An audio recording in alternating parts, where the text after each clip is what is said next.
you haven't noticed, I like cheese. So you can add or subtract as you feel necessary for your own tastes. And I'm going to call that good. I'm just going to scoop some of this up just to not waste. And we will set that aside as well.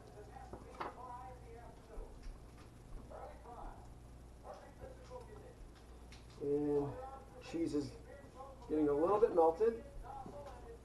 Stir up, but it'll kind of look like Play-Doh when it's ready to go. And then we just add the dry mix in, continue to stir it up till it's all incorporated. Then you add an egg, you turn off the heat, you add your egg, and you sort of mix that in as best you can. And then once that's mixed in real well, you just take it out and knead it by hand a couple times.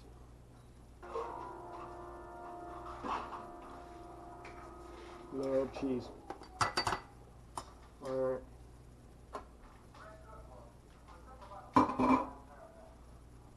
So just gonna make sure this is ready to go. While we're waiting, I'll go ahead and grease that. Actually, I'll show you before I grease it. Springform pan just pops out like that, hopefully less ceremoniously. I'm going to cover this in parchment paper so that we can lift it out really easy at the end. So you can just put it over like that. It is best if you cut, and I'm just going to fold this time.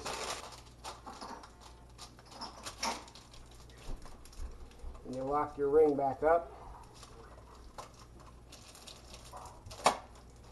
Good to go. So then you can trim this part off the bottom. That makes sense. Just put it all in first and then trim off the bottom so you don't burn. Really, the trimming is just so you don't burn.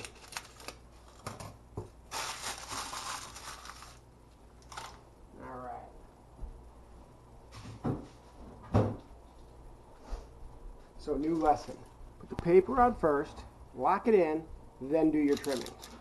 Save yourself a lot of headache. All right, now that we have that in, my butter. Take the paper that you had on your butter. You could add a little more butter. I think I'm going to. Really mush it in there. And then I'm going to grease this real good.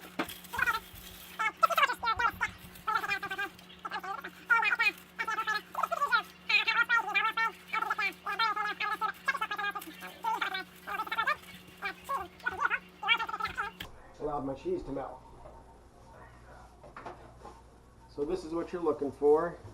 Nice consistency. The butter will run off. So we're going to add our dry ingredients and then our egg. Dry ingredients go in with the heat still on. And then I'll just keep stirring it. A little bit at a time. Gets tough if you try to do all of it at one time. If you're super cautious and you don't want to worry about lumps, you would sift it into the mix again. You know, put the sifter over top of your pot and sift it one more time. I'm fairly confident that we got it the first time. And we will add another bit, usually 2 or 3, well, I'm going to say I usually add it in 3 chunks.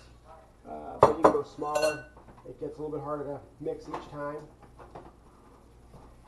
So, I find 3 is a good mix for me. Totally up to you. Make sure this part's on the heat so that you stay nice and soft. And just a little bit more. So when you add the last bit, it actually becomes quite difficult to mix in. So you turn off your heat. Try and get as much incorporated as I can.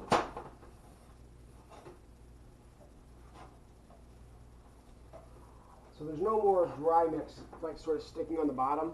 You can see that. It's picking up well. There's a little bit, so keep mixing. You want it to not be falling off the dough. But there we go. So now, so it's not It's not really falling off the dough too much anymore. The bottom's free of grains, but you can see it's not sucking up anymore. Your heat is off, and you put in your egg right over top. The reason you don't put that egg in while the heat's on is if you're not really fast about mixing, you end up with scrambled eggs at the bottom. So make sure your heat's off. And then you just mix in that egg. Get it good in there. All right. So this makes about the size of a good sized large cookie sheet if you spread it out. So if you were making just regular pizza, you would spread it out on a cookie sheet, or you could use a round pizza sheet. It'll be bigger than most of your average round pizza sheets, so you'd have extra. But as far as this goes, I'm going to be using this, and so I'm going to spread the dough out to about maybe 2 inches wider or 3 inches wider than this whole pan, because it's going to cook the sides. And then whatever's left over, I'm going to use on top for more of a stuffed pizza type thing. So this stuff rolls out. That's on parchment paper. You could spread some flour on your counter. I've just found that I stick too much, and I'm not great with dough, and I don't want to over roll it, that kind of thing. So I use this, and what I do is I lay one sheet down. I take my dough, and put that aside a second. Put my dough down right down on my parchment paper, and I knead it up a little bit, just till it gets everything in there. You can see there's kind of, spots of more seasoning, or maybe where there's more egg. Not too much. You don't want to toughen it up, but you want to get in there and make everything uniform as possible. And once you get everything incorporated, I think that'll do it. Sort of mush it down with my hands as much as possible. Wet your hands a little bit beforehand, because I didn't, and it's sticking to me pretty good. But wet your hands down, that won't happen. Don't overly wet them, but nice wet will keep your hands free, because this is mostly oil. So I pat that out flat as best I can. I'm going to have to wash my hands real quick. Pat that out as best I can, and I take another piece of parchment paper and stick it over top. And then I press down pretty much as hard as I can, just to get this thing going. So if you wanted a nice thick round pizza, you're done. You would just cook this for 15 minutes in the oven, because it always gets pre-cooked. It would brown it up nice. Then you would put your pizza sauces and your toppings right on top of it.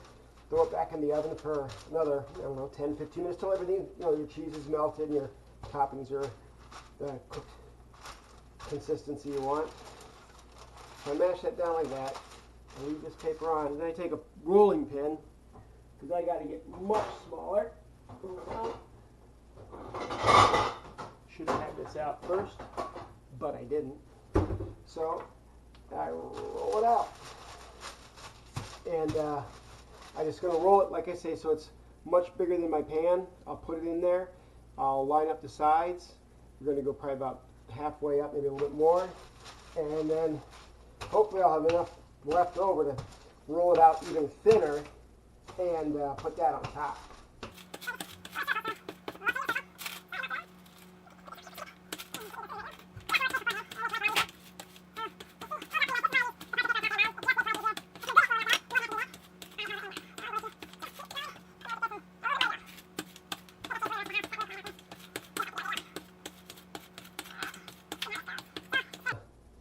Take a look. Hope I didn't go too thin.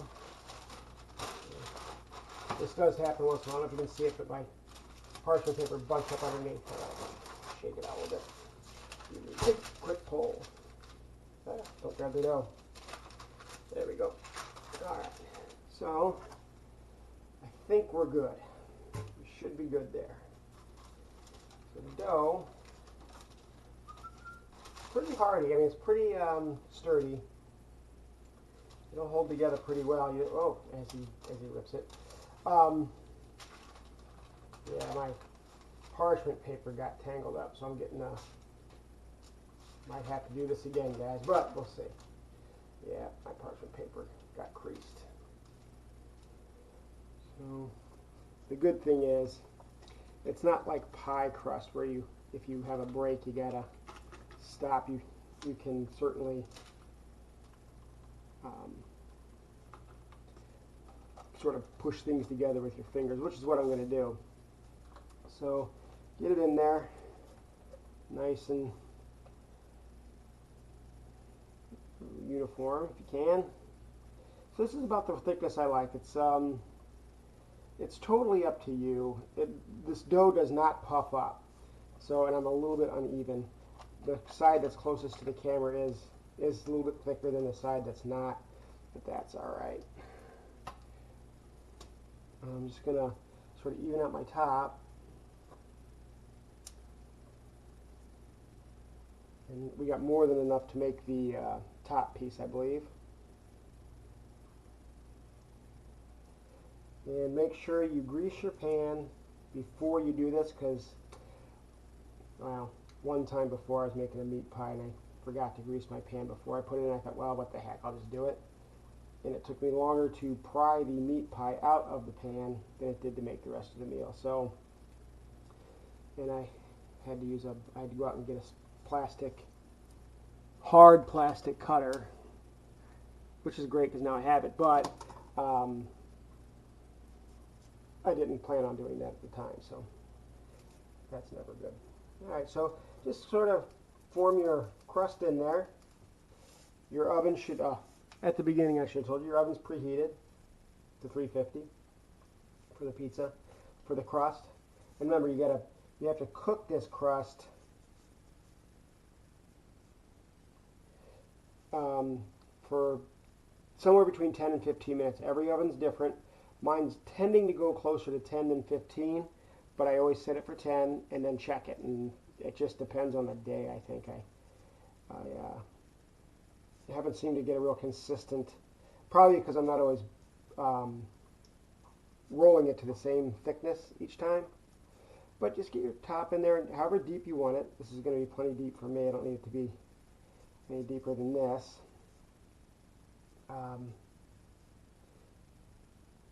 Let's get that pushed in good. And then I will give you another tip that you should keep in mind if you use a spring pan form and not a deep dish pizza pan, is always, always, always put something underneath your spring form pan, because that's not watertight, and stuff leaks out the bottom, hits the bottom of your oven, and not fun when first time you realize that. Same time I did the other one without greasing the pan. I did a meat pie and the juices dripped out through the bottom and smoked out my family. So while it smelled really good, it was not ideal. Alright, so if you have a plastic fork, plastic because of the non-stick thing, go ahead and fork up your crust a little bit so you don't get the big air bubbles. I know some people say don't do this. I do it because I've noticed that it just really puffs out, and unless you're making a cracker or something, you don't want that as